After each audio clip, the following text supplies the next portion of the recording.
Karibu kwenye channel ya Dr. Mlelwa Lectures. Tunafundisha masomo ya sayansi, physics, chemistry, mathematics pamoja na biology kwa syllabus ya Tanzania na kwa O-level pamoja na advanced level.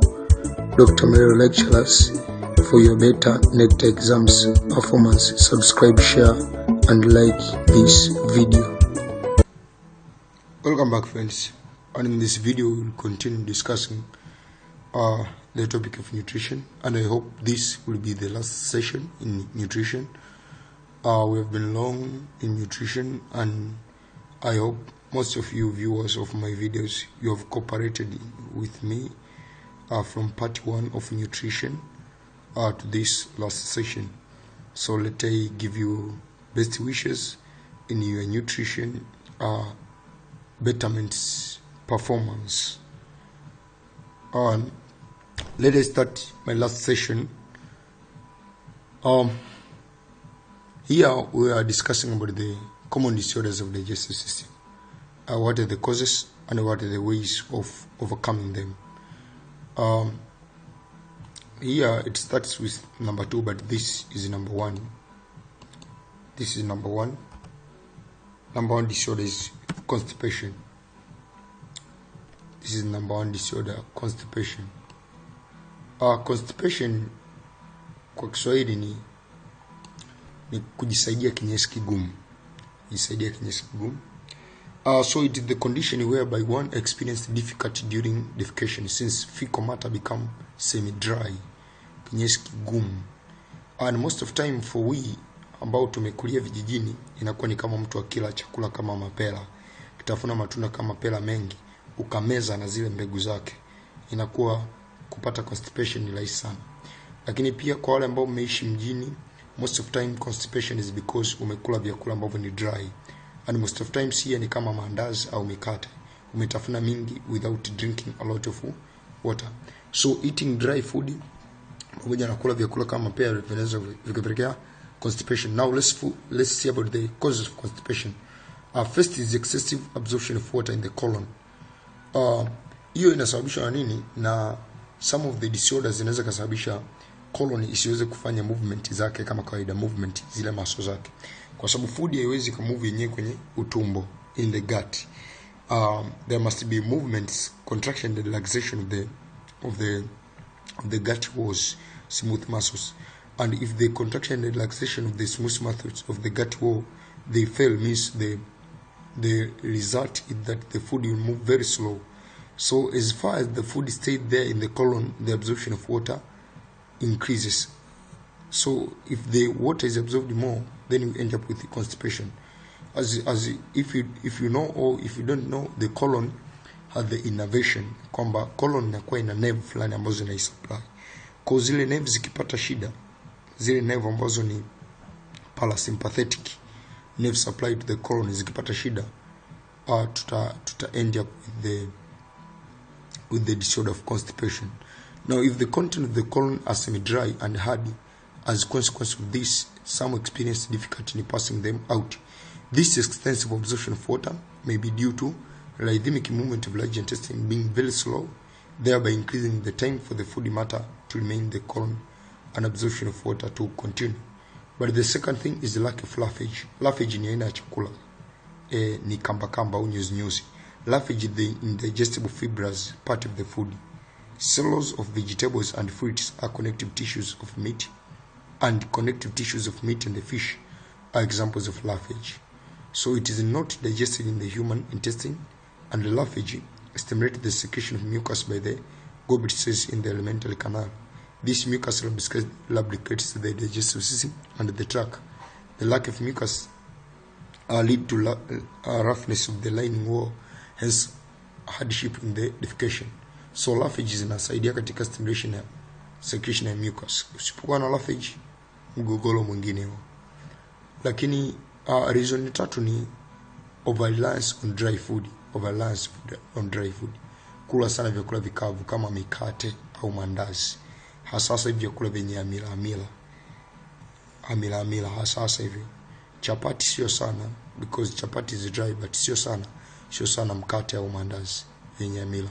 Now if such food are taken without enough water will result into constipation. Kama uamini hiyo, basi kula mikate 2-3 leo, usinywe maji. Kula tu mikate, acha na hiyo stress. Kula tu kama hiyo stress, kula tu hata mkate 1,000, usinywe maji. Then tomorrow or the day after tomorrow you will tell me, because chakula unachukula leo can stay 2 days in the GIT, then you defecate 2 days later. Lakini most of time unaweza kukuta kama ukila leo, tomorrow ukinywa maji vizuri, sometimes unaweza usipate constipation. But if it is your habit of reliance, manake it is your habit, you are doing that daily, then you will end up with constipation. But another reason is also infection, or the presence of infectious agents such as bacteria or sometimes worms affecting rhythmic movements may be slow, leading to extensive absorption of water, hence constipation. Kwa hiyo constipation ndio inakuwa imeisha. Utazuiaje? Kwa mfano kwenye infection, manake you need the medications to kill the bacteria or worms. Overreliance on dry food, hapo manake ni drink to a lot of water.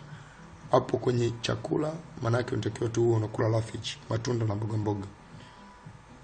Na pia huku manake kwenye hiyo rhythmic movement of the colon kama ni ndogo, unatakiwa treat underlying problem. The second disorder is heartburn. Heartburn ni kiungulia. So in the condition that is that from the extensive production of HCl. The HCl is firstly antiperistaltically.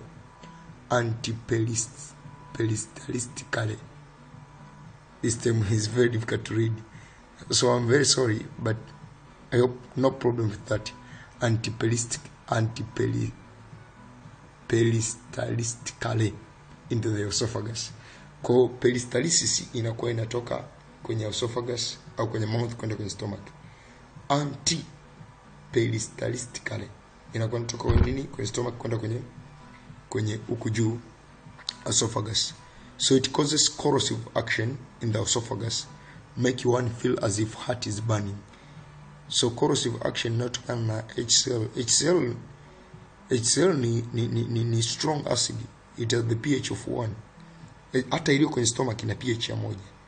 Kwa unaweza kuona kwamba it is similar to the HCl which is produced in the lab, but somehow because the body adapts itself to the acid, and as we know that Mungu kipimo chake ni kikubwa, unaweza kujiuliza kwamba inakwaje HCl iko kwenye mwili wa binadamu afu haiunguzi, lakini ukimwagia nje na unguza. That is how God has power to create. So overproduction of HCl is caused by eating starch foods such as sweet potato, viazi vitamu, and related food, also by taking cold foods. Kwa hiyo overproduction of acid inasababishwa na kuchukua kula, and eating kula vyakula ambavyo ni rich in starch kama potato, viazi vitamu, au kula vyakula vya baridi, vyakula baridi. To overcome heartburns, one has to use alkaline substance for neutralizing the acid. Kwa mara nyingi hapo wanatumia magnesium. Kama una magnesium unaimeza tu ile inapunguza gesi. Lakini kama hauna, basi unatumia tu hata majivu. Unaweza kutumia, it may also include sodium bicarbonate which is baking powder, au unaweza kutumia hata domestic ashes, majivu tu ya kawaida. Unakiungulia ukilamba tu, kigusisha kidole kwenye jivu kalamba kidogo tu, small concentration of ashes inaenda kuneutralize. Unalamba tu na meza, inaenda kuneutralize ile. Yes. Also avoid taking cold foods and starch. Ya tatu ni ulcers. These are sores or broken parts of the digestive system. There are 2 types of ulcers depending on the region of the alimentary canal affected. Kwa hiyo ulcers ni vidonda, na tuna peptic ulcer pamoja na duodenal ulcer. Peptic maana yake zinakuwa zimetokea kwenye stomach wall. Duodenal ulcer ni duodenal wall. Kwenye causes za ulcer, kwanza ni excessive secretion of acid and pepsin by gastric mucosa. Na kama tulivyoona hapo juu, one among the reason for the excessive secretion of acid in nini? Pili, kuna bacteria called Helicobacter pylori. Helicobacter pylori they break down the gastroduodenal mucosal barrier and exposes it to the digestive enzyme and its cell. Kwa Helicobacter pylori wanaenda kubreak ile barrier ambayo imekuwa imetengenezwa nini na mucus, Helicobacter pylori. Na hawa ndio mara nyingi ambao ni wadudu, sio mara nyingi. Huyu ndio mdudu pekee anayesababisha vidonda vya tumbo. Kwa hiyo kikwambia tunatibu vidonda vya tumbo, it is the antibiotic which kill Helicobacter pylori. Kwa anakuwa na muo huyo Helicobacter pylori. Pia kuna smoking also causes ulcer development. Sasa unaweza kujiuliza, kuvuta sigara kwani inaenda tumboni? This is because smoking increases nervous stimulation of the stomach secretion gland, hence excessive HCl secretion. Hii tutaenda kusoma zaidi kwenye coordination. Tutaenda kuona kuhusu neurotransmitters na kivipi hizo neurotransmitters they can be affected by hizi dawa za kulevya. So dawa za kulevya huwa zina affect neurotransmitter. Hence unakuja kukuta kwamba zile autonomic nervous stimulation, yani sympathetic na parasympathetic zinakuwa affected. Zikiwa affected unakuja kujikuta secretion inaongezeka hapo. Hizo impulse zinazopita kwenye vagus nerve zina secrete na nini nyingi, then at the end of the day you are ending up with stomach ulcers. Then drug like aspirin also causes ulcers due to the fact that it breaks down mucosal barrier and exposes gastrointestinal tract to the corrosive agent.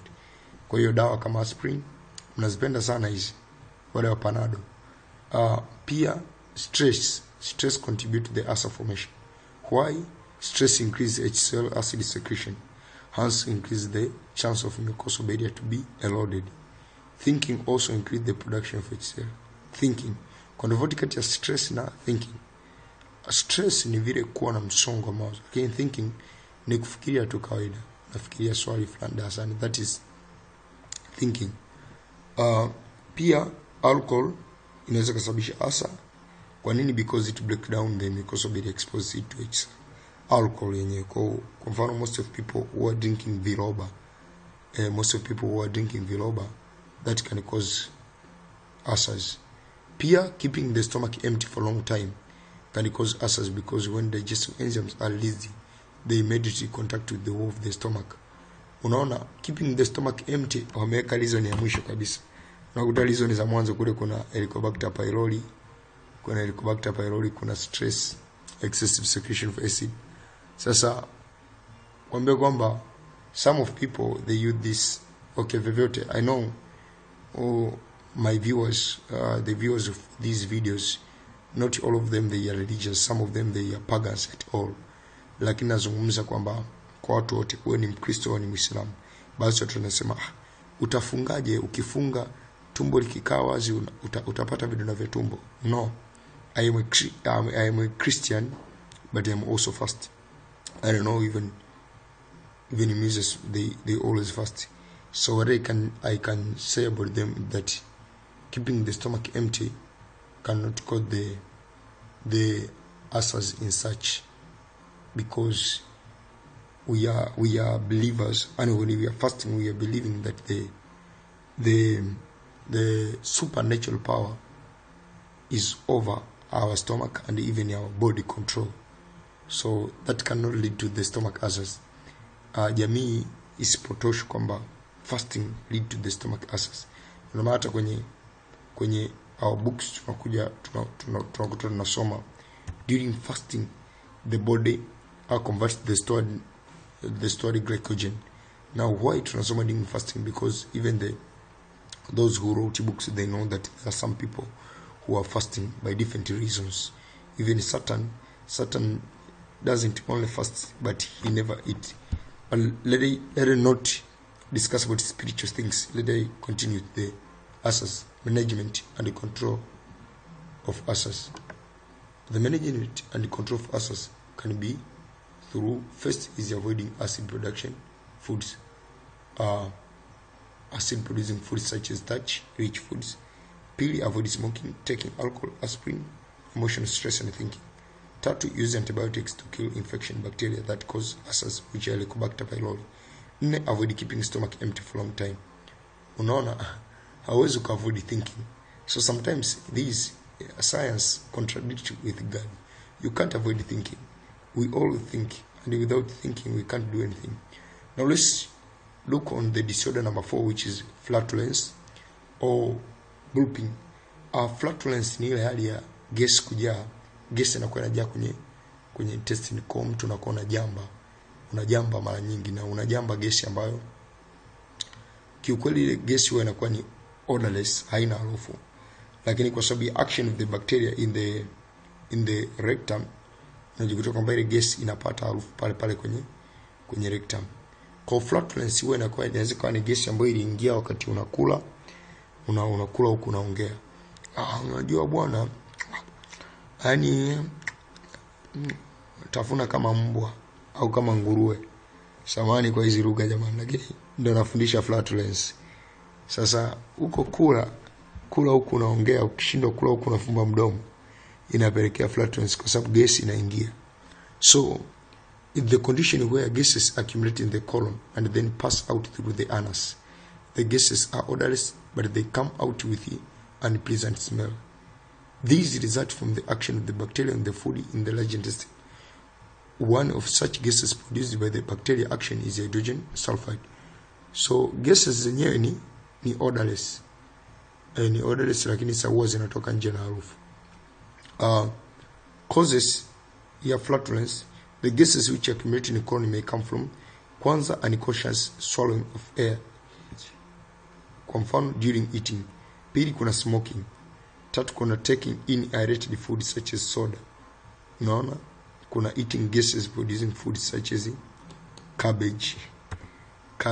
Yani cabbage ni chakula ambacho hakiongezi nutrient yoyote mwilini. Yani ndo ravage yenyewe cabbage. Cabbage ni zaidi ya ravage nyingine. Ni kweli vyakula vingine Chinese, sio mboga nyingine ni ravage, lakini cabbage is the real ravage, pure ravage. We have beans, boiled eggs, etc. Maana kila mayai mengi ya kuchemsha na kutatu unakuwa na jamba ovyo ovyo, harufu ya kwa chafu sana. Kwa hiyo hebu zuia hivyo vyakula, usije ukawa na jamba mpaka unawakwaza watu wapendi kukaa jirani na wewe, more especially kama wewe ni student. Watu wasije kaanza kukutenga kwa sababu ya kujamba. To avoid flatulence, avoid swallowing of air by covering mouth during chewing and swallowing. Smoking should be avoided. Aerated drinks should be avoided. Pia gas producing foods should be avoided. Toka hapo tuna disorder ya vomiting. Vomiting ni kutapika, is the protective reflex that make it possible to eject harmful or irritating substance from the stomach and upper parts of the small intestine through the mouth. Kwa vomiting most of time inakuwa ni kwa sababu mtu amekula chakula chenye sumu. Now if the liver recognize that mtu ule anaweza akatapika, na ndio maana most of time huwa wanasema mtu anywe maziwa. Okay, I don't know exactly how the milk inaenda kusababishia vomiting kama mtu akinywa poison, lakini I think milk inasaidia katika reflex ya kufanya liver ijue kwa rahisi kwamba huyu mtu amekunywa poison, na then ikishajua kwa rahisi liver, maana yake hapo reflex inatokea, cardiac sphincter inafunguka na ina allow chakula kurudi nje. Sababu kinachofanya chakula kisirudi nje is cardiac sphincter. In absence of cardiac sphincter, chakula inko kinarudi kama kawaida. Then from there we have the last disorder, which is diarrhea. Sometimes vomiting inaweza kuwa associated with some of the diseases. Baadhi ya disease zinahusika pia kutapika. Kwa mfano hata malaria. One among the symptoms and the sign of malaria can be vomiting. Even HIV unaweza kutoa unafanya vomiting. So vomiting sometimes it is because of poisons, but sometimes it is one among the symptoms of diseases. Pia diarrhea is the same. Diarrhea is the opposite of constipation and is characterized by defecation, usually highly fluid matter. Kunaweza kukuta unaalisha maji tu. Unaenda chooni unaalisha kama vile unamwaga maji kwenye sinki. Kumbe vinatoka kwenye mwili wa mtu, au vinatoa sauti mpaka unafikiria mara mbili mara tatu kwamba sikana watu wanasikia huko. A primary causes is greater intestinal motility with less time for absorption. Disease producing bacteria often irritate the intestinal wall and increase the motility leading to diarrhea. Lakini pia kama kama secretion ya mucus ikaongezeka kwenye colon, maybe due to carcinoma, yani cancer, due to carcinoma au malignancy. Hizo malignancy zikisababisha yani cancer, kama zile cells zinazo produce mucus zikawa nyingi, and at the end of the day unaweza kukuta you are ending up with diarrhea. We have some of the study questions here. There are many. I can't read them all. There are many, but I will send them in my Telegram group. I send these study questions. Also, I beg you to continue doing many things for your betterments. Hivi ndivyo ambavyo tumaliza nutrition, na tuendelea tuna topic nyingine. I hope is coordination. After this we discuss coordination. So thank you everybody. I wish you nice studies. Asante kwa kuangalia channel ya Dr. Mlelwa. Ninaamini umeelewa kipindi, na kama hujaelewa chochote waweza kucomment hapo chini. Click link ya kwenye description kujoin Telegram group kwa ajili ya discussion. Usisahau kusubscribe, kushare video kwa marafiki pamoja na kulike video hii.